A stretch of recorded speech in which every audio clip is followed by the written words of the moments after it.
never wanted to film this video really, but I found this on the internet over and over again, and I am shocked. There is a big crowd of people which seriously poses an argument about how Slavic Pantheon doesn't exist.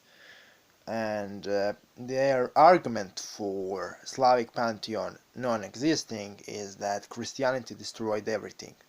So, because Christianity destroyed everything, Slavic Pantheon doesn't exist. And this is really bullshit. First and foremost, you have historical sources, such as the history of Nestor, Sax Grammaticus, and many other German missionaries from the Middle Ages who talked about Slavic Pantheon in great detail, about the gods, about the sacrifices, about the priests, and about the rites. Okay, they left some of the notes on all of that. And those German priests talked about mostly Pomeranian Slavs, which are the Slavs which inhabited the lands of nowadays Eastern Germany. So you have historical sources about that. You have many folk rites and rituals and songs which clearly mention the functions and the roles of the old gods. The songs about Perun, the Lord of the Lighting, are the most infamous ones, but you have also songs about Morana, Lada, Rujevit, to the extent Svetovid. You have folk songs to many dragon-like, draconian deities as well. You can find them. You have bunch of legends about the gods, and also many functions of the old gods are transferred to the Christian saints. So I also have this to say. If you are a magician, you can call a deity by using its name and see is deity real or not. In the beginning, you will need some spirit from different pantheon to check your discoveries. For example, knowing this, when I started evoking spirits from the Slavic pantheon in order to prove which god is real and which god is non-existent, I used Lilith and Lucifer as guides.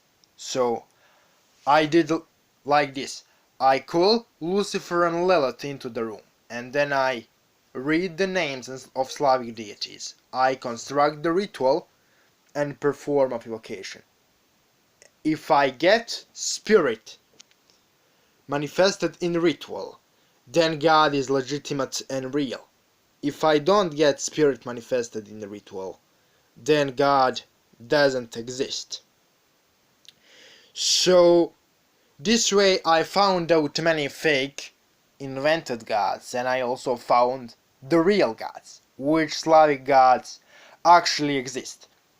So if you are really an occultist of Slavic descent, and you claim that Slavic Pantheon doesn't exist, the only thing which you prove to me with that argument is that you are lazy.